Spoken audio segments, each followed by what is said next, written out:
विद्यालयों के पास क्लासरूम्स नहीं है। प्राइमरी स्कूल 1 to 5 होता है, मात्र 2 क्लासरूम। कहाँ से क्लासेस चलेंगे?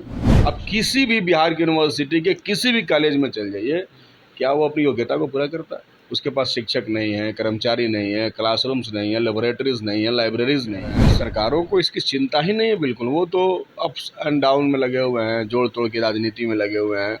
मुख्यमंत्री जी तो इसी चक्कर में हमेशा रहते हैं कि अब की बार मौसम कैसा होगा, पॉलिटिक्स का किसके साथ जाएंगे तो हम चुनाव जीत पाएंगे। मतलब कि जो मौजूदा सरकार है इसका फोकस एजुकेशन है ही नहीं, हेल्थ है ही नहीं लोगों का।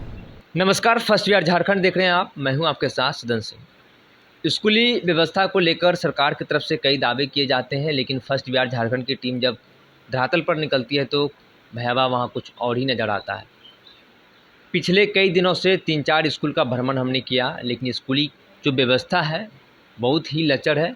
कहीं कक्षा एक ही क्लास में 1 से 5 तक की क्लास हो रही है, तो कहीं पे एक ही कैंपस में 5 स्कूल है। इन्हीं विषयों पर हमारे साथ बातचीत करने के लिए CPI-ML विधायक अजीत सिंह हैं।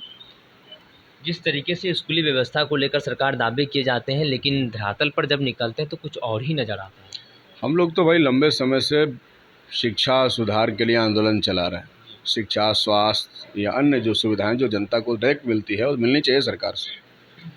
अब देखिए कि विद्यालयों में इंफ्रास्ट्रक्चर का भारी कमी है, और इसको हम लोगों ने बहुत पहले से, बीच में जब के पाठक आए थे और पूरा रॉबिन हुड टाइप का घूम रहे थे और सरकार भी उनके बचाव में क्या क्या नहीं किया, आपने देखा कि मुख्यमंत्री सदन के फ्लोर से भी उनका समर्थन उन्होंने किया, जो कि आज तक देश के इतिहास में ऐसा कभी नहीं हुआ कि कोई राजनेता किसी ब्यूरोक्रेट का ओपनली समर्थन कर रहा हो और बाकी नेताओं को ही झूठा कह रहा हो। तो वो इससे चीज़ें नहीं बदलती हैं। आप उसकी बुनियादी ज़रूरतों के बदलाव के लिए सरकार के पास कोई ठोस कदम नहीं है। इतना आपने जितना कहा इतनी ही समस्या नहीं है। हम लोग तो गांव में रहते हैं, रोज़ विद्यालयों में जाते हैं, विद्यालयों के पास क्लासरूम्स नहीं है। प्राइमरी स्कूल 1 to 5 होता है, मात्र 2 क्लासरूम। कहाँ से क्लासेस चलेंगे? शिक्षकों का कमी है, 4th ग्रेड के कर्मचारी कहीं नहीं है।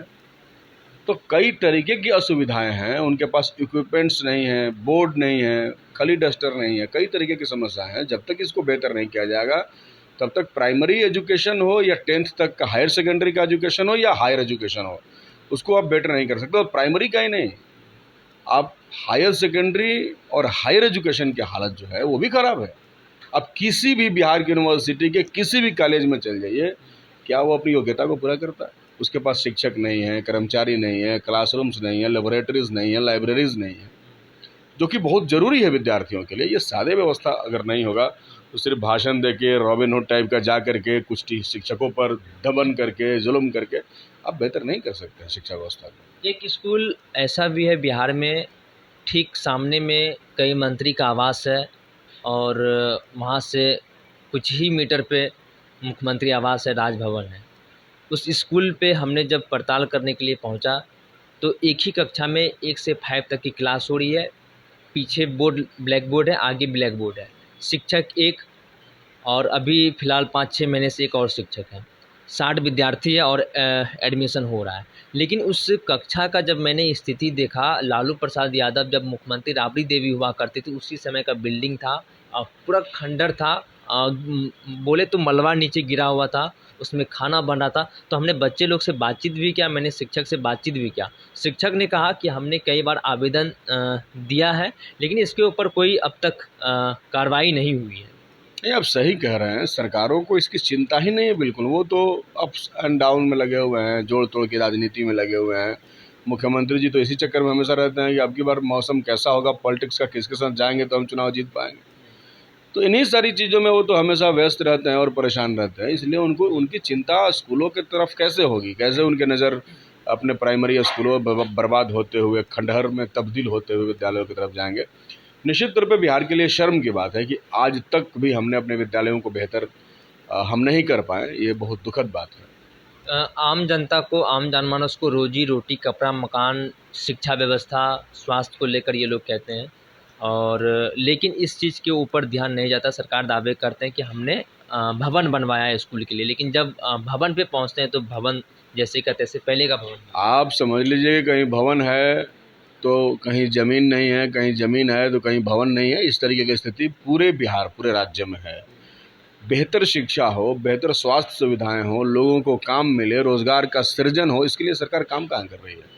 अभी आपने देखा बिहार में जो मुद्दे उछाले गए, विशेष राज्य के दर्जा का मुद्दा जिसमें बहुत मजबूती के साथ बहुत उछाला गया, उसमें बहुत सारी चर्चा देश के अंदर हुआ, राज्य के अंदर हुआ, और वहाँ से दिल्ली से कहा गया कि हमने बिहार को विशेष पैकेज दिया।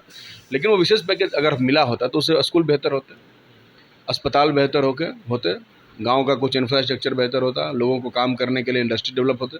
लेकिन उस विशेष पैकेज में ये सब कुछ भी नहीं है। उसमें सिर्फ कुछ परियोजनाएं दे दी गई हैं, सिर्फ सड़क की परियोजनाएं जिसमें 4 लेन 6 लेन बनेगा, उसमें स्कूल नहीं आते हैं। तो मेरे कहने का मतलब है कि जो मौजूदा सरकार है इसका फोकस एजुकेशन है ही नहीं, हेल्थ है ही नहीं, लोगों को काम देना इनके फोकस में या इनके प्रायोरिटी में, इनके प्राथमिकता में नहीं है। इसीलिए तो कागजात में दिखाए जाते हैं 1200 रुपये एक बैग की कीमत, हकीकत कुछ और 120-170 रुपये कीमत। सरकार के ही सदस्य ये आरोप लगाते हैं। हाँ, सरकार के सदस्य क्या आरोप लगाएंगे। हम लोगों ने तो पूरे बिहार के चेहरा को खोल करके सामने रखा, जातिगत आर्थिक सर्वे करा करके सब कुछ दिखाया कि आज भी बिहार में जो है, बिहार की आबादी का 36% हिस्सा जो है वो 6,000 रुपये की मासिक आमदनी से कम पैसा कमा रहा है, जिसकी संख्या 95 लाख के आसपास है परिवारों का। 95 लाख परिवार ऐसे हैं। तो ये बिहार की दुर्गति है। बिहार पलायन फैक्ट्री बना हुआ है, लोग यहाँ से सिर्फ बाहर करने काम जाते हैं, नो इंडस्ट्री इन बिहार। तो इससे बिहार का बदहाली है, बुरा हाल है। तो इस पर चूंकि इंफ्रास्ट्रक्चर पर, इन सब चीज़ों पर सरकारों का ध्यान ही नहीं है।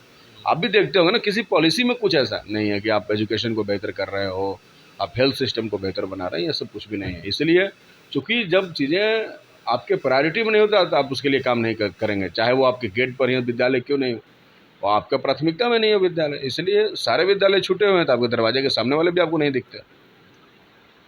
आप सुन रहे थे CPI-ML विधायक अजीत सिंह को। शिक्षा व्यवस्था को लेकर हमने बातचीत किया। उन्होंने साफ तौर पर कहा कि शिक्षा व्यवस्था को लेकर सरकार शिक्षा को लेकर ध्यान ही नहीं दे रहे हैं, बस नीतीश कुमार जोड़ तोड़ की सरकार चलाने के चक्कर में लगे रहते हैं। बहरहाल इस खबर में इतना ही।